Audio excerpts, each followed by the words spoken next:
Senator Gardner. Thank you. Mr. President, I waited too long to speak, and now I hesitate because it's my hope that when we vote, members will have ringing in their ears the words of the senator from Muldoon.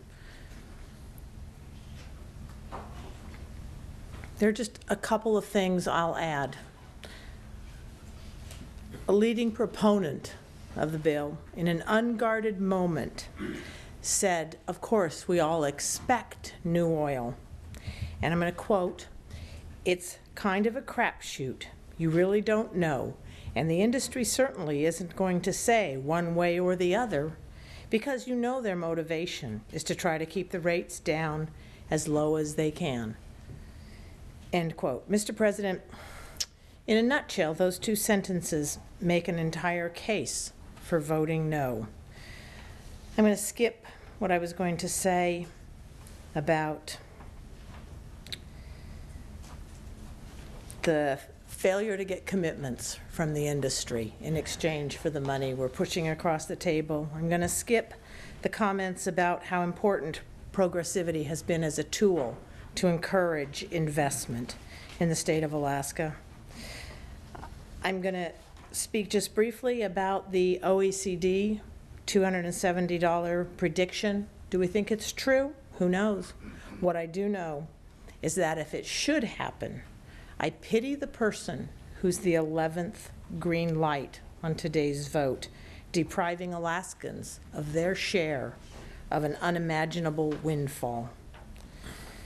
I'm going to skip talking about capital credits, which I believe help us to break open the monopoly on the North Slope.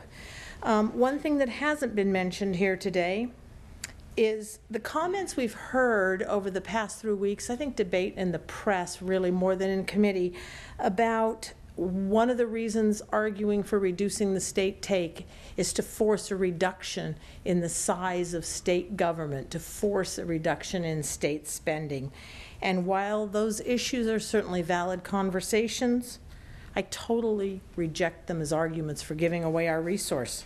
The state take should be entirely a function of the value of the resource, the cost of taking, less the cost of taking it to market.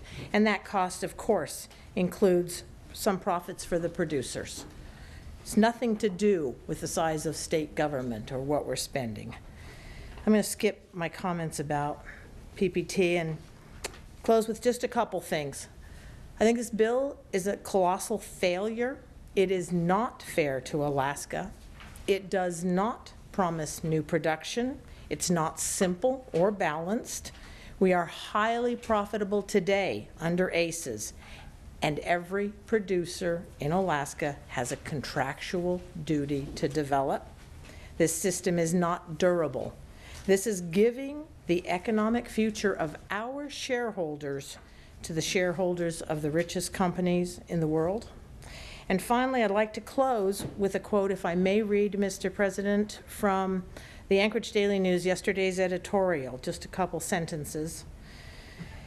"That's not how a sovereign state does business. That's not how elected representatives ensure good schools, public safety, transportation, and public health, the bedrock on which both a market economy and a civilized society thrive. A crapshoot isn't good stewardship.